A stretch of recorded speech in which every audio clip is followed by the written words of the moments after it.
14 సంవత్సరాలు దీక్ష తీసుకున్నా అంటాడు. ఒక్కొక్కసారి నేను ఆడదాని అంటాడు. నేను డేట్ అవుతాను అంటాడు. డేట్ అయితే ఏం చేస్తావమ్మా అంటే బూడిద రాసుకున్నా అంటాడు. 10 రోజుల తర్వాత మళ్ళీ ఒక్కొక్క స్క్రిప్ట్ కాన్సెప్ట్ శ్మశానంలో ఉన్నా అంటాడు. మళ్ళీ 10 రోజుల తర్వాత నేను శివునికి లింగాన్ని అర్పించాను అంటాడు. సరే నువ్వు శివునికి లింగాన్ని అర్పించావు కరెక్టే, బాగానే ఉంది, ఓకే నువ్వు అఘోరా అనుకుందాను, ఓకే బరాబర్ నువ్వు అఘోరావే, ఓకే. కానీ వక్షాచారాలు నీకెందుకు? ఇంప్లాంట్ సర్జరీ నీకెందుకు?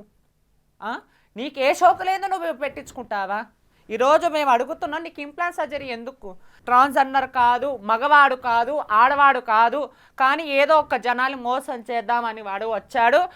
నేను సంధ్య చాలా ఇంకా మిగతా ముందు నుంచి నేను ఒక ట్రాన్స్జెండర్ అయ్యుండి నా వెనకల సపోర్ట్ ఎవ్వరు లేరు. ఆ రోజు కూడా నాకు ఎవరు సపోర్ట్ చేయలేదు.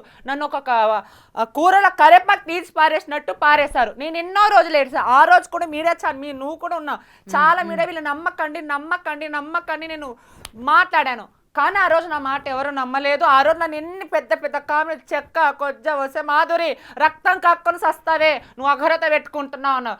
కానీ ఈరోజు నేను వరా త్వర అంటుంటే కింద కామెంట్స్లో కానీ ఓటింగ్లో కానీ ప్రతి దాంట్లో కానీ మాధురి మీలాంటి వాళ్ళు రావాలి, వారికి శిక్ష పడాలి, వారిని తరిమి కొడదాం, వాడు ఫేక్ గాడు. సో ఇది జరిగింది.